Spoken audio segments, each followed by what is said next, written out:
Weather Experts, Hurricane Ready. Presented by Gold Key Roofing.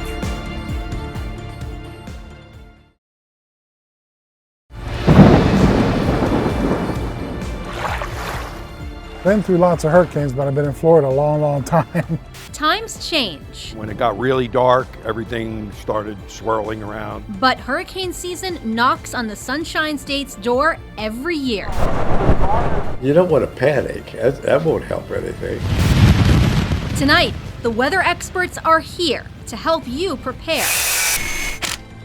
The storm surge is basically pushing the water inland. To say that the 2020 hurricane season was busy would be a massive understatement. As we share the stories of Floridians who are no strangers to weathering the storm. All disasters are local. Always be prepared for what's coming up. Preparation is a big thing.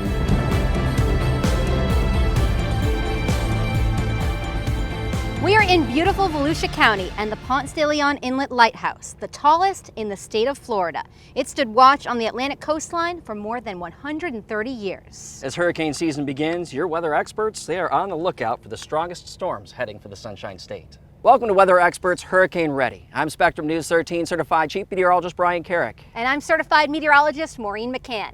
It's June 1st, which means the 2021 storm season is officially underway. From now until November, you're going to want to stay weather aware to protect yourself, your family, and your home.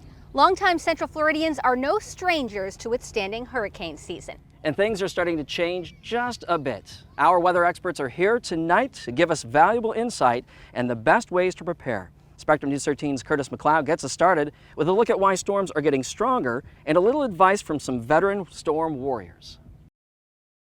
You have higher background water levels. That means during a storm surge event, you have water that will be getting pushed further onshore, causing more damage. Climate change, like shift in water temperature during the spring in the Atlantic, could be a factor in storms starting much earlier than before. Tropical systems draw their energy from that warm water, and that in turn leads to the development of clouds, and that translates to rain. Then you get an area low pressure that starts spinning and potentially creating a powerful storm.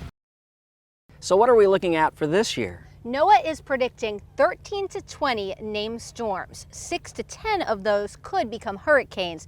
3 to 5 of them major hurricanes. Since 1990, an average storm season typically produces about 14 named storms. While Hurricane Irma was the last major hurricane to hit Florida, last year was still eventful. Between stints of blowing hurricane-force winds, Isaias clipped Florida's east coast as a tropical storm in late July.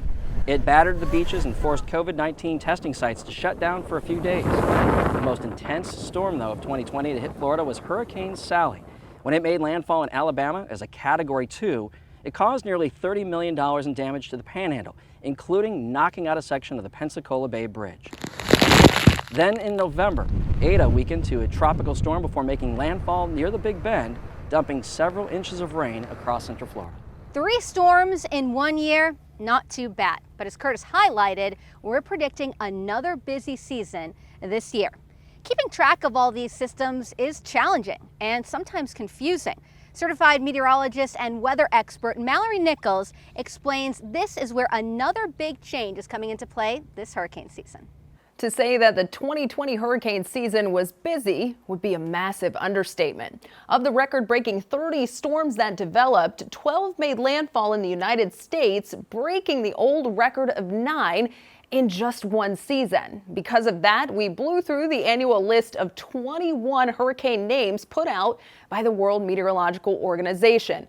After that, for only the second time ever, we started using the Greek alphabet, and that was the last time. Things are changing this hurricane season. Many thought the Greek alphabet was too confusing, and the translations in various languages proved also problematic. This season, we will use a supplemental list from A to Z, excluding Q, U, X, Y, and Z.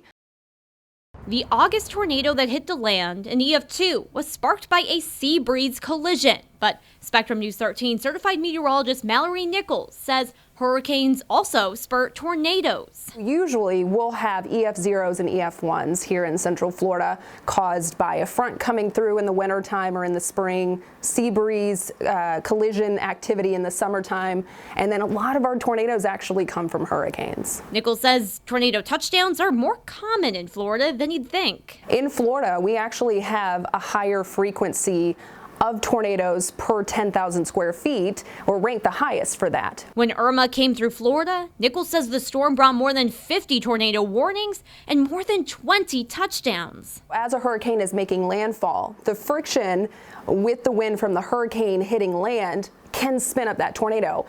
And almost every hurricane that makes landfall will spawn a tornado. If a tornado warning is issued for your area, it is very important that you quickly seek shelter. If you're at home, go toward the center, away from windows, putting as many walls between you and the outside as possible.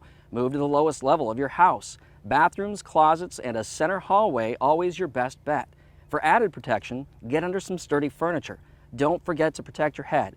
Also important to note, do not stay in manufactured or mobile homes. They are especially vulnerable to catastrophic damage.